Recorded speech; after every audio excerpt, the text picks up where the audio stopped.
We've got some cauliflower here. We've got, which we've already lost here. No, it's not. This is actually frozen. You can use fresh. This is actually frozen because I buy big bags frozen when I haven't got it in season. When I have got it in season, I do cut it up and pop it in the freezer and then just pull it out as and when we want it. So this is already frozen. Just took it out this morning. I'm going to pop it in our blender. Now you can puree it by a hand blender, a food processor, whatever you want. It's absolutely fine. We've got some boiling water for our coffee. So there's some coffee in here. And all we're just doing is some really, really strong coffee. So espresso, anything like that's really good. It's a really nice strong coffee. And I'm just going to put some 5 tablespoons.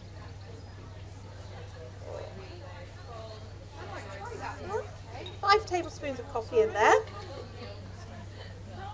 Hopefully my flask will stay warm enough. And then we'll give it a mix round. And then we're going to put 4 in here. And then we're reserving the one back for our butter icing later on.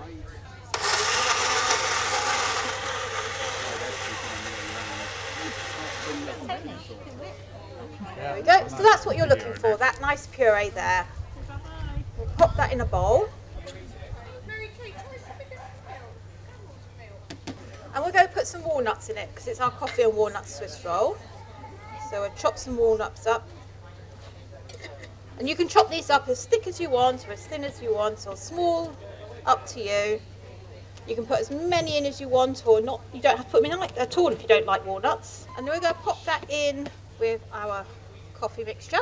And next we're going to do our eggs and our caster sugar.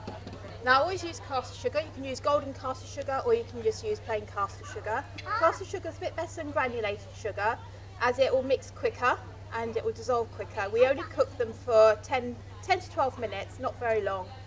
I'm just going to reserve a little bit back for when we actually roll Swiss roll up. So with your eggs, I always say use the best quality eggs you can. If you can't buy free range, just go for nice large eggs. Free range are better in cakes if you can get them. Use your commonly eggs for your omelettes and things like that, but good quality eggs are really important for cakes. So we've got 3 eggs going in.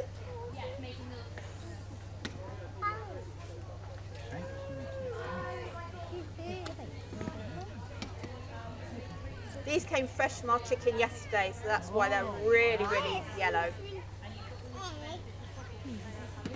And then we're going to whisk it. So we're looking for a really light, fluffy Swiss roll mix with the eggs. So it's got to be nice, light and fluffy.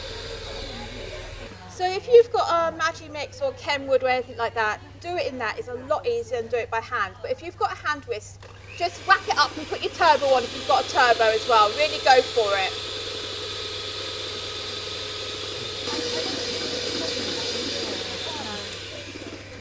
So as you can see, that's gone really lovely and fluffy and light. So that's what we're looking for.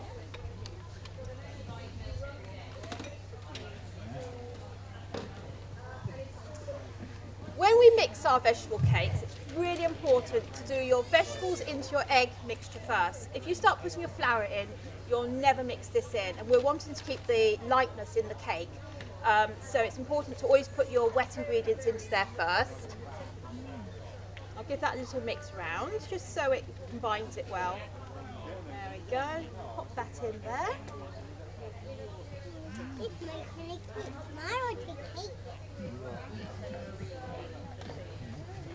And then very lightly, we're just going to fold it in. People always ask me whether figure of 8s, cut and fold, make any difference. I do it all different ways. As long as you don't get the mixture and give it a really good beat and then you take all that fantastic air you've just put in there out, it really doesn't matter. And the mixture will sink, but as long as you've got some sort of swirl going round in there, you know you've got it combined really nicely. So next we're going to put the flour in. So here's our flour. Now I did sieve this morning, so it is nice and light and fluffy. And we just sprinkle it on. And that's self-raising. self-raising flour. How much? There's 70 grams there. Go, put that in there. And it's really important to fold very gently. With this mixture, it's very easy to leave lumps in it, so you've got to be very careful you get the lumps out, but still fold really gently, so you get the nice rise. And if you notice, there's no butter in this either. The butter only goes in the mixture in the middle. If you leave your walnuts a little bit larger, you'll find that the walnuts also break the flour up in there, which is quite good, quite handy. It's a little helpful when you're mixing it. Once we've done that, we use our lined tin. So I've got a tin here that I lined earlier. I wouldn't go buying liners. Liners are really expensive. The easiest way to do it is get some baking parchment, pop it on the table, cut it to a square of your tin, pop it in your tin like so, press it into the corners like so, take it out, get your scissors and just cut into those corners, pop it back into your tin and just press it in, and there you've got a really good lined tin. Really simple to do as well. We then pour just making sure there's no final lumps of flour in there. Pour the mixture into our tin. And we pop that in the oven, 200 degrees for 10 minutes. That's all it takes, 10 minutes. While that's cooking, we make our butter icing. Nothing special about the butter icing, it's just butter, icing sugar, and our reserved little bit of coffee we did earlier.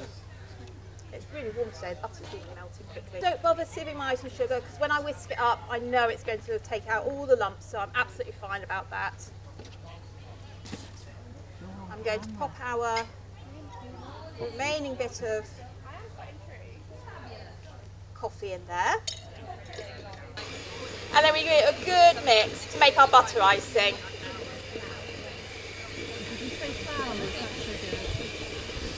There we go.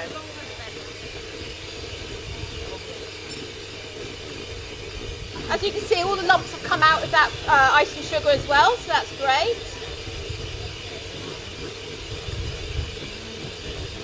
And you can make that stronger if you want. You can put a bit more icing sugar and a bit more coffee in if you wanted to. And the longer you whisk it as well, the lighter and fluffier it gets. So you can carry on doing that for a good 5-10 minutes, and it will just get more and more volume in there. And you'd get that would double its size in 10 minutes if you wanted it to do that. But we're happy to have that, because you don't want to be sat there for 10 minutes of me whisking. Now, good old Blue Peter style, here's one we did earlier. Just because when that comes out, that's going to be too hot and the butter icing will just run off it. So, just imagine that that's just come out of the oven, and here is our lovely Swiss roll. We've put it on our paper. So what I've done is I actually, when that's cooked, I'll show you how to do it, but I actually put a piece of baking parchment down. I use our reserved bit of sugar and sprinkle it. That stops the cake sticking to the greaseproof paper or baking parchment. A neat trick when you're rolling a Swiss roll is you just cut, you just see there's a little line up here. You just cut 1 centimetre from the edge with a knife along there, like so. You turn that in to the corner and then you just roll it up, like so. You put that on the side, and I did that this morning about 5:30, but you just put it aside for 10-15 minutes until it's cooled down, and then you can unroll it, and then we can pop our butter icing in.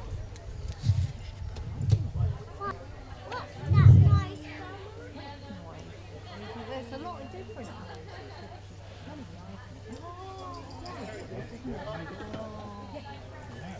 And then we'll just slowly spread it out. If you wanted to put some walnuts in now, you can even put it in the butter icing. It makes it a nice crunch as well. Give it a good spread. Now when I come to roll it, I just make sure when I've got the line across there, I just take a line out, like so, just so it rolls nicely. Just make sure we got it nicely spread and even.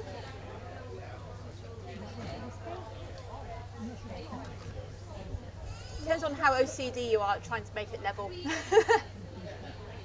There we go.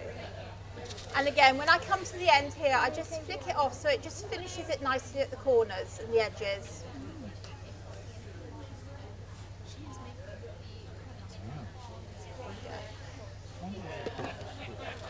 We then get our mixture. We tuck the corner that you've just made, the line, sorry, you've just made across there. We tuck it in, like that. And then if we're really, really lucky, it hasn't stuck to the paper, and then we can just roll it across. And we have a lovely Swiss roll.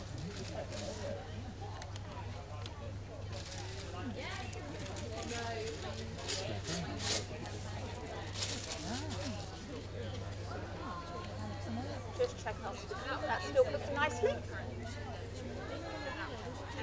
And we will put on here.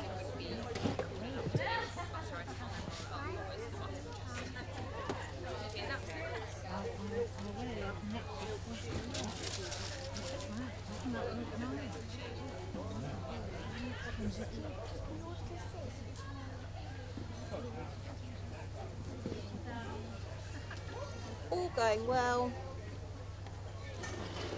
There's the Swiss roll. So could you use other vegetables besides cauliflower? Anything that will puree or grate, so butternut squash is really good. So chocolate and butternut squash makes a really good combination. So anything you can puree, basically. You can even put spinach in there, make a green one, and not put the coffee in there. You can make a green one. And spinach is such a nutrient-dense vegetable, it's really good for you as well. So would you cook the spinach first, or? No, I'd puree it, just literally put it in with the and puree. Well, you could if you wanted to, but I tend to puree it straight down, so it's raw. Okay. Might be organic. I know.